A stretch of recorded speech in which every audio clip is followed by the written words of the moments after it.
What is going on, guys? We have a story coming out of Sri Lanka today. This is Easter Sunday, and we have news of bombings that have occurred within Sri Lanka. This story I first saw it in the BBC.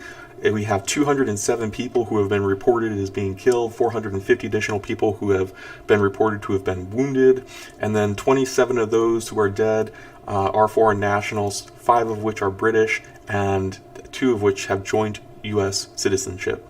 Now, this was reported to be caused by suicide bombers, and the locations in which this occurred, this is in the city of Colombo. There's also been reports in Negombo and as well as Batacalona. There was a church that was hit by explosions. There was in all 3 of these sites, but these are the locations across the country in which they occurred. Now, Sri Lanka has been known for having some religious and ethnic minority violence over the years. Back in 2008, the BBC did a report concerning 4 mosques, 37 houses, 46 shops, and 35 vehicles being damaged due to mob attacks at the time. The CBN had reported concerning this a growing rise in vandalism, desecration, with 1,063 churches being attacked across Europe. And I just find it very interesting that there's this rise of religious attacks currently across the entire world. So I wanted to include this article just talking about what's going on in Europe and kind of use it as a comparison and contrast as far as what's happening in the rest of the world to keep this in perspective. The suicide bombings in Sri Lanka I thought were kind of surprising. I had not heard of suicide bombings with Buddhists in the past. This particular group believed to be responsible for this is the Libertarian Tigers of Tamil Eelam. Now, Eelam is the name of the civil war that had occurred previously and ended in 2009, and this was the primary aggressor involved in that civil war. According to the Jane's Information Group, between 1980 and 2000, there were 168 suicide attacks caused by heavy damage to civilians, economic, and military targets. Now, going over a little bit more information about this liberation group, the LTTE, they're a avowed secular group, and religion doesn't play a part in their ideology. However, they do coordinate and work with other religious groups within the country in order to carry out their goals, primarily the GOSL and the Muslim community.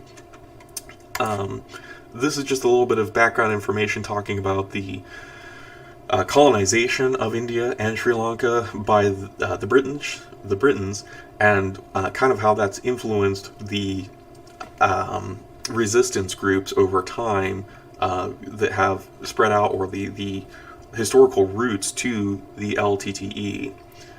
If you go over into the ICT, the International Institute for Counterterrorism, they talk about this group as having developed close relationships with Islamic groups operating with such networks in a mutually beneficial manner. Now, I found that kind of odd because when you're looking into this, it talks about the 2 primary groups in Sri Lanka are going to be the Hindus in the north and then the Buddhists in the south. And the minorities are going to be the Muslim groups and the Christian groups. So even though the Muslims are religiously suppressed and persecuted by both the Buddhists and the Hindus, they have common goals and interests with those groups in order to persecute other minorities. And so that you will find them collaborating with each other. Even though they consider each other enemies, they would rather work together to accomplish goals as far as domestic terrorism than not work together and risk not having as much influence. So this is just an article talking about some of those attacks and the Muslim incidents, particularly one in 2014. This is just another Wikipedia article talking about the religious violence in Sri Lanka, particularly concerning Buddhism, and it says that the Pew Research Center has listed Sri Lanka among the countries with very high religious hostilities in 2012 due to the violence committed by the Buddhist monks against Muslims, Christians, places of worship, and that goes back to the BBC article that I had cited earlier. When you look at these kind of incidences, this is an article by Open Doors USA talking about how Christians and Muslims both suffer concerning the persecution that they receive at the hands of the Hindus and the Buddhists within that country. Any sort of conversion from Buddhists or Hindus can result in this persecution. And their profile of that persecution lists that 42% of those cases includes or results in violence. So for those who are not familiar this with kind of the demographics of Sri Lanka concerning their religious diversity, this is taken from the 2012 census, and you can see predominantly you have the Buddhist concentration in the south, mostly Hindu in the north, some on the east coast, and a little bit of focal concentration in the center of the country. Muslims tend to be on the peripheral, on the west and east coast, and then the Christians are primarily located on the west coast. Now, where these bombings were located are in these cities right here and here, as well as up here, primarily surrounded by Muslims in this area here, but this is a Christian population between these two cities, surrounded by Buddhist populations for the most part. So these cities are located or represented in white because they have no majority, as you might expect in major metropolitan areas. The same up here, but I found it very interesting just looking at this demographics as a visual. For those who may not remember their world geography, Sri Lanka is located south of India, and I just want to kind of talk and think about the damage that's been done to the families in this tragedy. And whenever something like this goes out, our hearts go out to the people affected by it, particularly those who have lost loved ones or whose life have been irreversibly changed by the damage that has occurred resulting from this.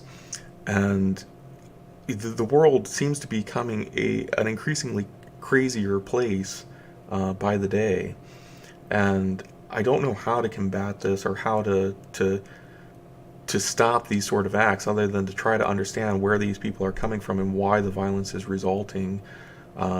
This is unfortunately a consequence of societies and ideas interacting, where you have traditional societies which don't deal with compromise or don't value tolerance in their society, being influenced by the West or being modernized by other religions such as Muslims or Christian groups affecting those societies. And again, it's a terrible story to have to look into, but I don't see this stopping anytime soon. If anything, I think it will accelerate and progress to become worse. And how we deal with that moving forward, I think it's increasingly important to come to an understanding of why it occurs in order to address it in the future. So that's all I've got. I hope you guys learned something. Give me comments, thoughts in the comment section below. Hit the like button and subscribe for more stories like this. I'll try to keep you updated as more information comes out on this. Thanks.